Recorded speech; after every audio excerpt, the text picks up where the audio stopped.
Le coup de gueule, la vie, les années, la vérité. Oui, il a eu un coup de gueule. Et maintenant que l'émotion est retombée, il peut regarder les choses autrement. Pendant des années, il a donné dans la musique, dans le social, dans la famille, dans le travail. Il a ouvert des portes, tendu des mains, transmis ce qu'il avait appris. Parce que jeune, personne ne l'avait fait pour lui. À 16 ans déjà, il avait compris ce que signifiait devoir se défendre et se débrouiller seul. Il a aidé sans calcul, sans arrière-pensée, sans rien attendre en retour. Mais toutes ces années lui ont appris une vérité simple. Personne n'apprend rien à personne. Chacun s'apprend dans la vie. On peut montrer une route, on peut ouvrir une porte, on peut tendre une main, mais on ne peut pas marcher à la place de l'autre. Il a aussi compris qu'aider ne signifie pas se sacrifier, que donner ne signifie pas donner éternellement, qu'après une vie à ouvrir des portes, on peut décider sans colère de garder un peu de temps pour soi. Il ne réclame rien, ne reprend rien, ne regrette rien. À 74 ans, il peut dire calmement: il a fait sa part, maintenant chacun son tour. Il veut simplement vivre le temps qui lui reste, créer encore, voyager encore, aimer encore, rire encore et surtout rester libre.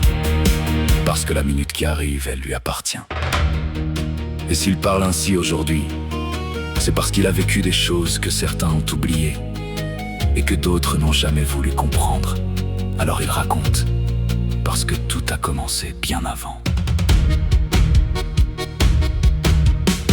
En octobre 1996, il a acheté une maison insalubre.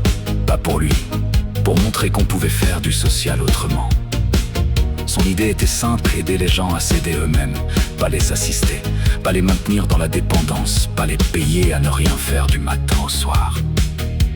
Il voulait que des locataires puissent devenir propriétaires, qu'ils travaillent sur leur propre logement, qu'ils soient responsables, fiers, impliqués, qu'ils construisent quelque chose pour eux, pas seulement pour survivre.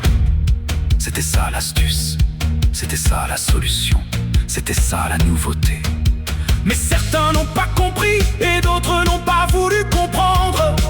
Parce que depuis des années, on payait des gens à chercher du travail sans en trouver, à occuper des logements qu'ils ne respectaient pas, à casser, à dégrader, à laisser les propriétaires dans la merde pendant des mois.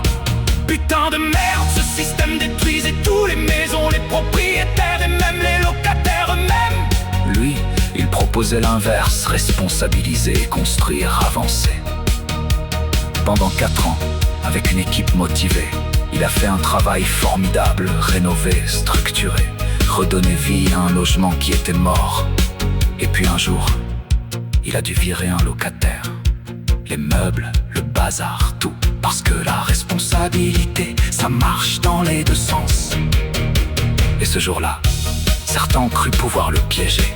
Un petit plan politique préparé dans l'ombre. Ils pensaient le faire tomber. Ils ont oublié une chose: il est toujours là. Et là, le loup blanc est devenu le loup noir. Scandale, critique, attaque, parce qu'il avait osé faire ce que les autres n'avaient jamais eu le courage de faire. 30 ans plus tard, le loup noir est devenu gris. Et aujourd'hui, il redevient blanc. Parce que les gens comprennent enfin ce qu'il avait essayé de faire. Créer des ponts entre les citoyens, les communes, les institutions. Montrer qu'on peut avancer autrement, qu'on peut construire sans détruire, qu'on peut aider sans assister. Voilà pourquoi, aujourd'hui, il ne veut plus de gouttes d'eau. Il a fait sa part, il a essayé, il a construit. Et dès maintenant, il veut simplement vivre.